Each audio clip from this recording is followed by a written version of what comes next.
Spying. That one word. That's why they're after you, Mr. Attorney General. 15 months ago, April 10th, 2019, in a Senate hearing, you said this sentence, quote, "I think spying on a political campaign is a big deal." Spying on a political campaign is a big deal. It sure is. And since that day,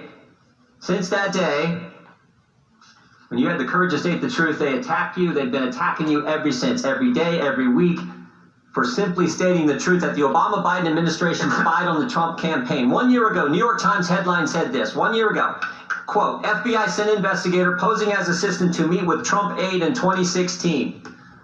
The FBI sent a young lady who used the name Azra Turk to meet Papadopoulos in September of 2016. They sent someone pretending to be someone else to meet a person associated with the Trump campaign. You know what they call that? You know what they call that? Spying. 1 month later, October 2016, they used the dossier to spy on Carter Page. The salacious, unverified dossier, Jim Comey's words, not mine.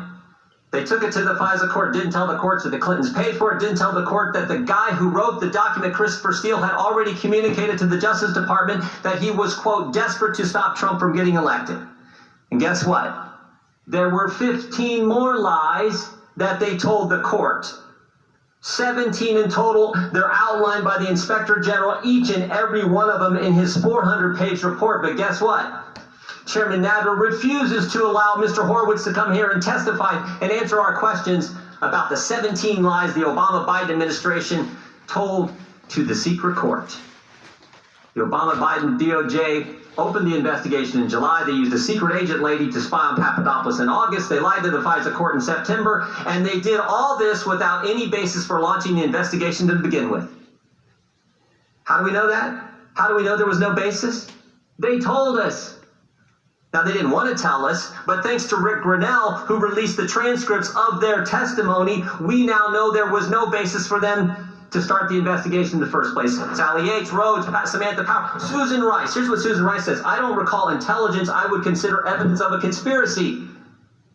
How about James Clapper?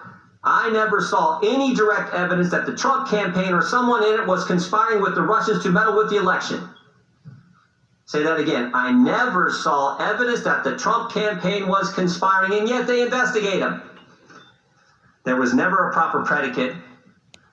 So why'd they do it? There was no reason to do it. Why'd they do it? They told us that too. Peter Strzok, August 2016, asked, "Is Trump going to win?" What's his response? Remember, this is Peter Strzok. This is the guy who ran the investigation. No, he's not. We'll stop it. August, Peter Strzok says, "We'll stop Trump." September, they spy on Papadopoulos. October, they use the fake dossier to lie to the court. But guess what happens in November? Guess what happens in November? November 8th, 2016, the American people get in their way. 63 million of them to be exact. Now everything changes.